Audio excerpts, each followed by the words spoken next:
Hello my friends, here I am back at the shop with a piece of sea grape. Characteristics of the sea grape, if you don't turn it when it's green, is you get this little star checking in the pit, and it goes all the way through. It doesn't matter how big of a piece you have, but outside of that it's a very, very dense wood. You can see the shine just from the bandsaw blade, which when you get a shine like that, it's an indication that it's going to be a hardwood. This turning is going to be something very, very different from anything that I've done in the past, and I don't know if it will work, but we shall see.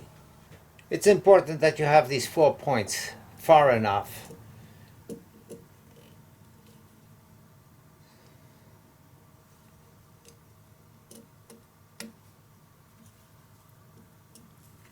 so when you start going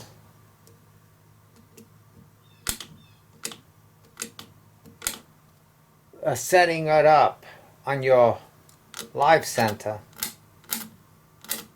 you're still maintaining enough of a base on this. So when I do these offsets, this kind of squarish shape that you see here is going to be the base of the bowl. Now this piece is really going to wobble on me because it's way heavy on this side, and that's the first section that I'm going to be taken away from. It's going to be a lot of banging. This is going to be a slow process on this turning, so you just have to bear with me, and I'm going to be clipping from time to time on what is happening with the piece rather than bore you and just be on chunk for half an hour. You will get the idea. I'm going to start it off with my 5/8 bowl gouge. I'll probably be using my 5/8 bowl gouge and my custom Harbor Freight roughing gouge with a beveled edge that's somewhat similar to my bowl gouge. So it gives me a wider cutting surface on the edge. Actually, I'm going to be starting with that rather than starting off with the bowl gouge, which is a little bit more refined, and I don't need to be refined at this point.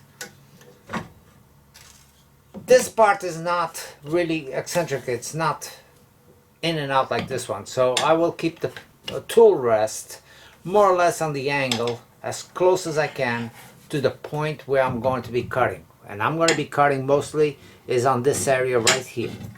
Nothing over there, only cutting here. Let's see what we get out of this. Speed 300 maybe?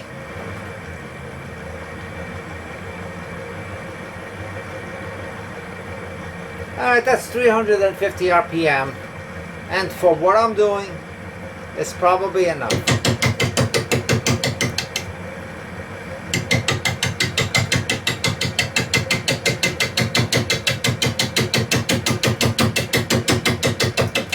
So this clunk is going to be going on for about 20-30 minutes. Just getting this high side off.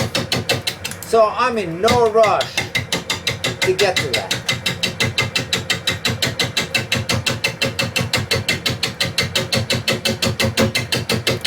You go too fast on this and your blade is going to be bouncing out of your shop.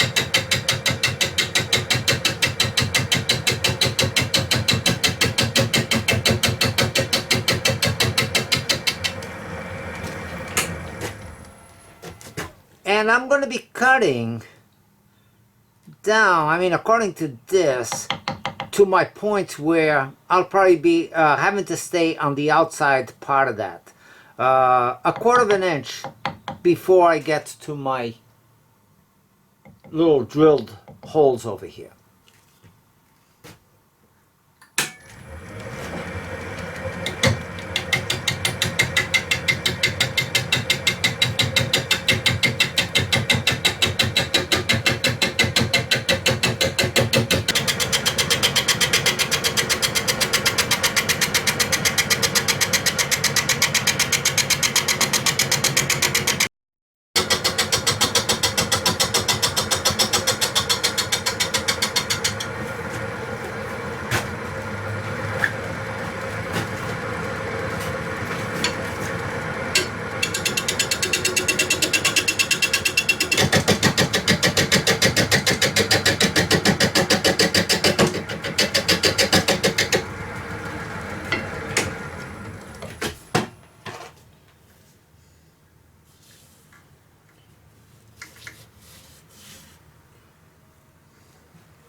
Back to the opposite side.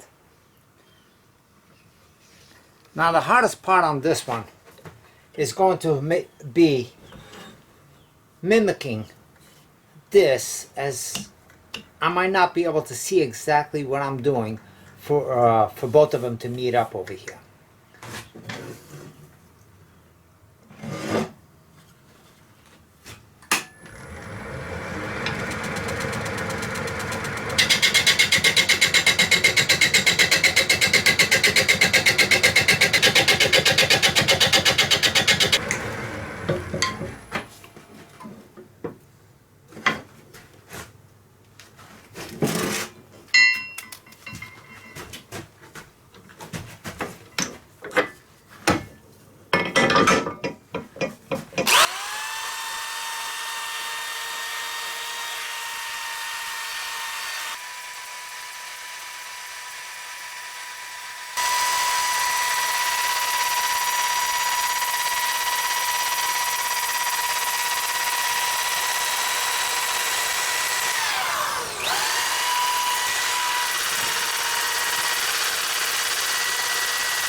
Now I'm going to go in here and make the tenon,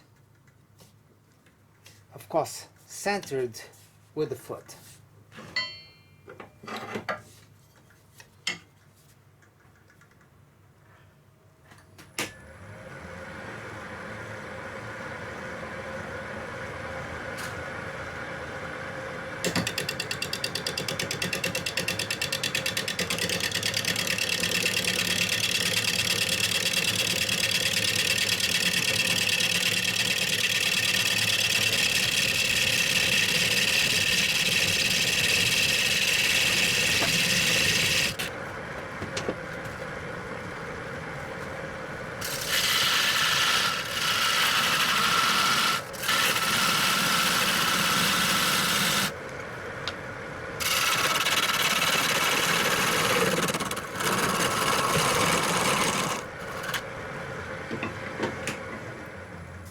I might leave a little bit of this natural area right here.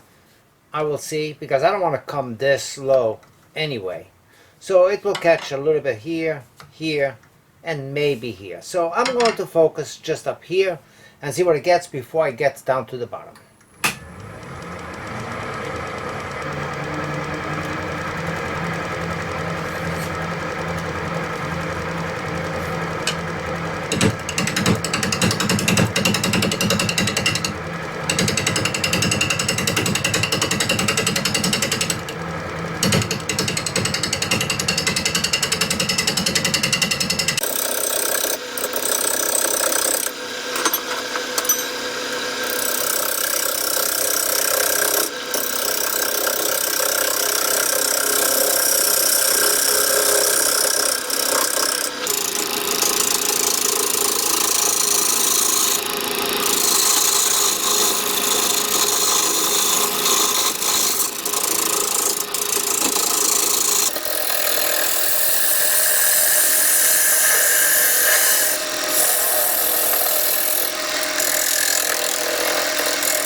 Now the drawback of not adding sanding sealer to something like this is that it will draw,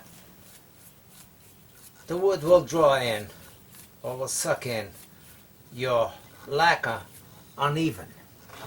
Some areas will draw it more than others, so you have to compensate by sanding in between, lightly sanding in between, with steel wool or very fine grit. I myself, I like the steel wool, and finish it up that way.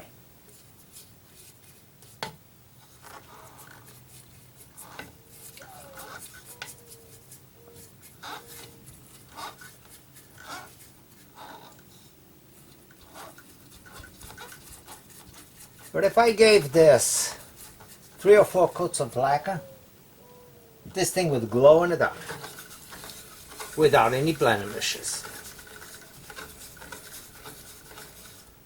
So,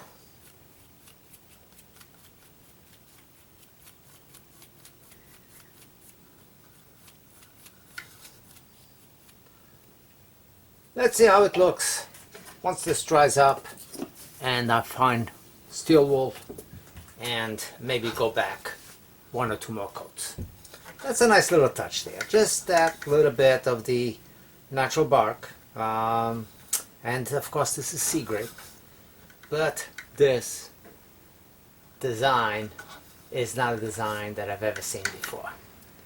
It's like a fish vase. If I had brought them out, closed down, I could call it that. Be back later on.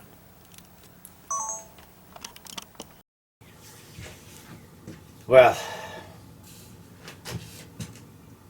last week,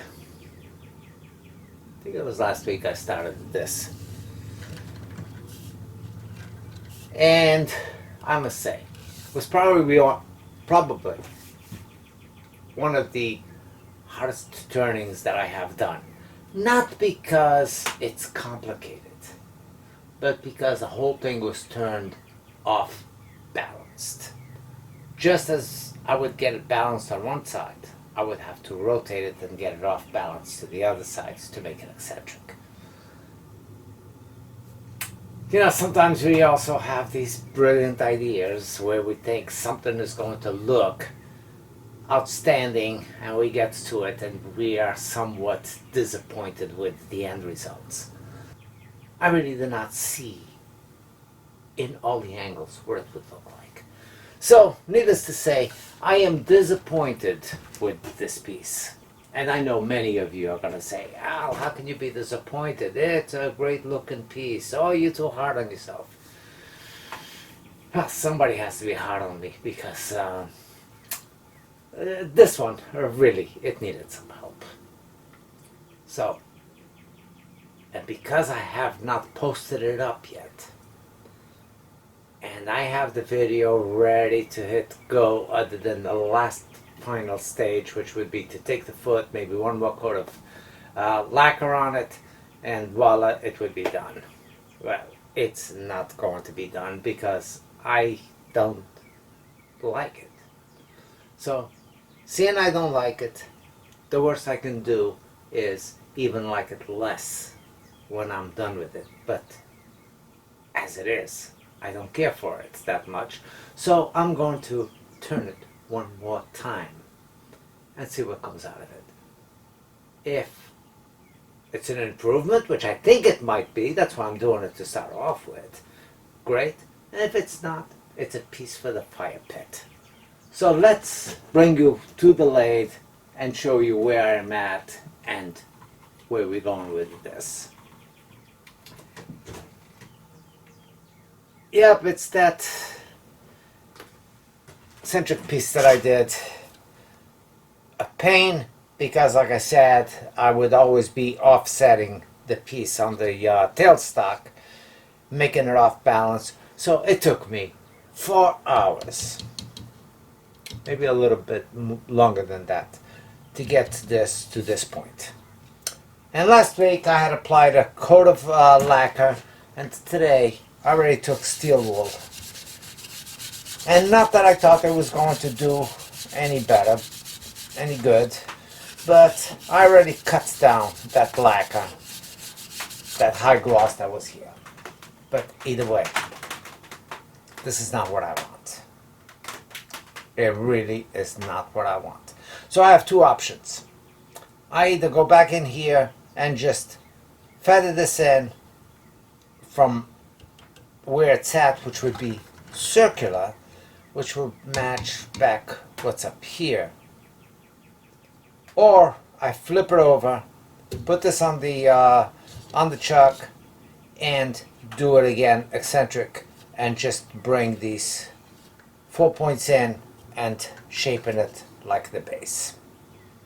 And because no matter what I do to it, I don't think I'm gonna like it either way, I'm going to go with just a round to make it easier and quicker on the turning. I feel that I've spent way too much time already on this piece. Definitely more than I wanted to, for sure. So I'm going to start it off with just actually my scraper. Just going here from this point on down, and I am going to lose this fish that eye shape that's on this.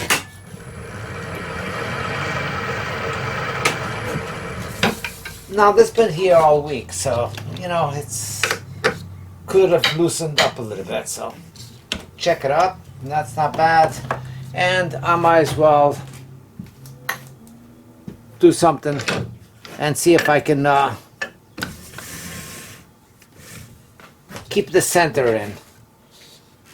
Whenever you can, always see if you can figure out a way that you can support the front end of it. Sometimes you can, sometimes you can't. But most of the time, I will figure out and get something that's going to work for me.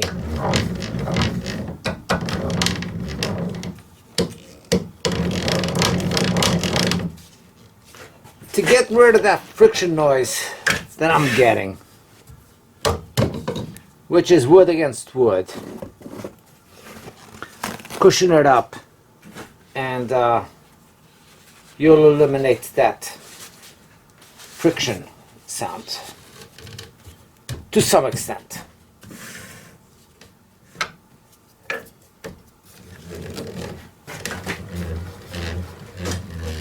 So let's get this started.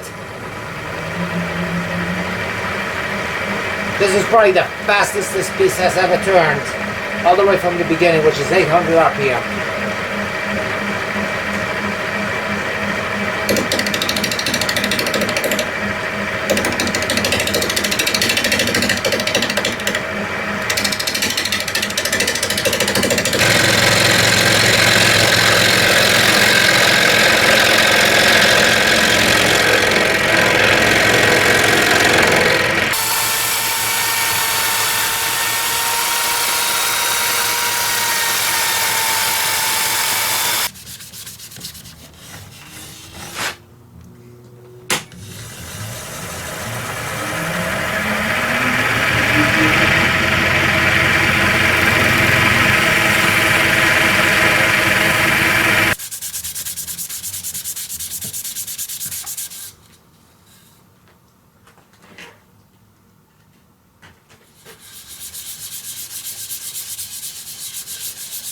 I'm trying Yorkshire grit with a Brillo pad.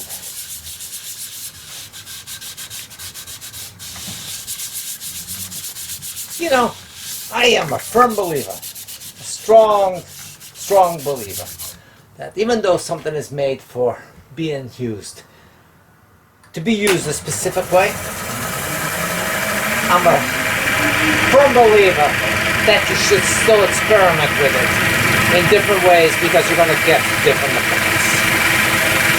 And sometimes you will get a better effect than you would if you were using it the recommended method. Never be afraid to experiment. With experiments, you learn. Some work, some don't. The ones that work, you still keep improving on them. And the ones that don't, and you know you're going in the wrong direction, you discard it and you come up with something new or different.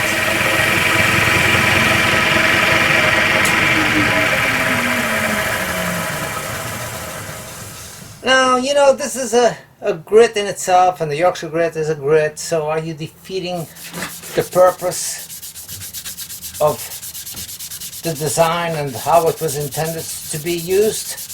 I don't think so. I think you're just aiding it a little bit. Anything that works well, and it might work well, if you give it a little bit of an aid, it will even work better. That's how I look at it in many times.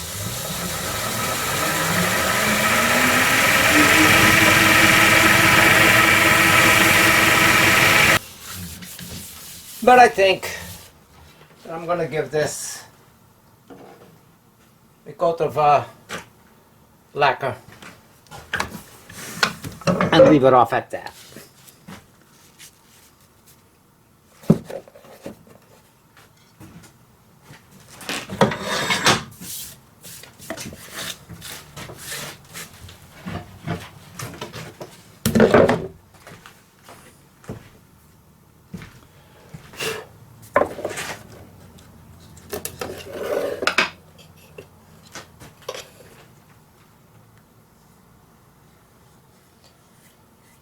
And all I will have to do is turn off the foot. And, well, I kind of like it better than I did when it was that fish eye or that eye shaped on the bottom. The foot is more complementary. So again, it's a matter, do something, but don't be afraid to modify your ideas to work to your advantage. And if they fail and don't work to your advantage, you learned a lesson. Some people, I guess nobody wants to lose a piece. You know, you put work into it and the idea is to achieve it. But you should not be so hung up on the thought of losing a piece that you don't explore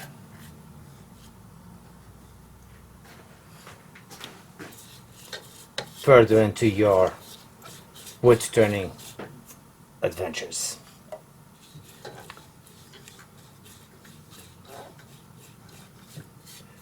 The next turning, I'm anxious to finish this because I came out here with one thing in mind, which is the next turning that I'm going to be tackling as soon as I get this off the lathe. And sometimes you see something and it strikes something in your head that you go, oh my God, like I haven't seen this. Where else can I go with something like this? And that's what the next turning is going to be. I saw something that was like, okay, the idea is completely different. I wasn't so keen on what I saw that was done. It's like, okay, that's different, but oh boy, where can this go?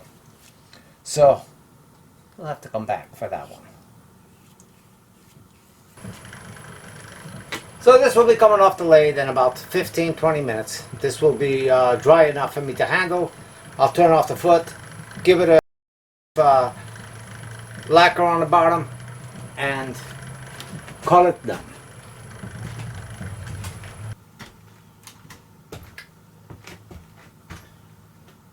Well, I must say, on this case, I think that the change I made, which still has that very subtle flat, round, flat, it comes off a little bit more exaggerated on the foot, and the fact that I took some of this flatness that was out and just kept enough of a highlight on it, but the whole vase looks a little bit better balanced, in my opinion. So I've sanded the lacquer down with steel wool, fine steel wool.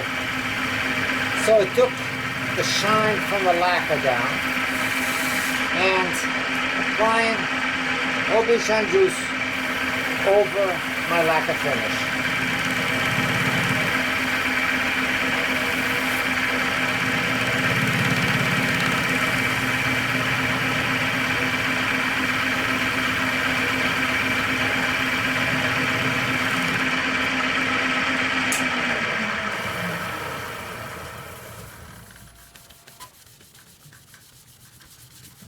Now the OB shine juice brings a different type of a shine onto the piece. Different than the lacquer finish. The lacquer by itself is a nice looking finish, but it looks like it sits on the top rather than something that's part of the wood, if that makes any sense. So by rubbing a little bit of the OB shine juice over the top, it doesn't make it shine more. It just makes the shine deeper into the fibers of the piece and not reflect off the top of the piece.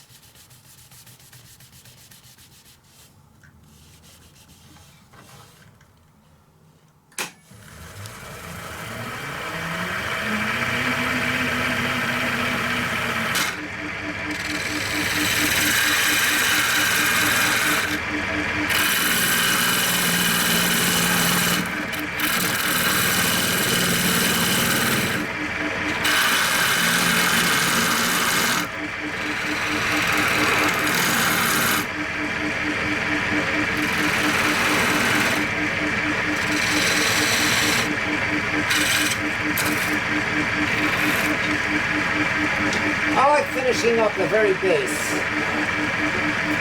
with a skew by going in there with the tip towards the top, okay, and start it off at the very base and sneak it in. Well, definitely not a moment too soon. This I've been editing this video forever. It was like 3 hours of clunk, clunk, clunk, clunk, clunk, because the eccentric and all of that work, really, towards the end, is almost like I lost it all. It did not need to, I did not need to be doing that to come up with something nice. The idea didn't work. Still turned out to be a pretty nice looking vase. And the idea, the only part of it that you can see that it was done with that painstaking step that I did to get the eccentric look, the square bottom to it, or in this case a little rectangle, because it really didn't matter whether if it was completely square or rectangle. All that effect is almost gone. It's barely visible on the bottom, which was all done with the same technique. So these two ends are slightly slimmer than these two. The way I had it before I made this all the way around, I did not like it.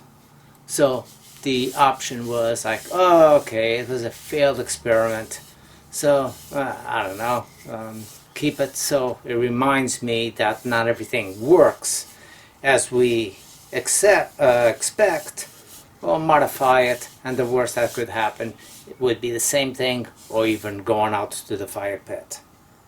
But the way it is right now, it's somewhat acceptable, just not showing off all the work that I put into it. to make it look different. But it is what it is, and we learn with every step of the way. Every time you approach your tool to your work should be a learning experience. Every cut should be a practice cut. Practice makes perfect. But even your perfect cuts, you started off as a practice cut and refine it. I ramble.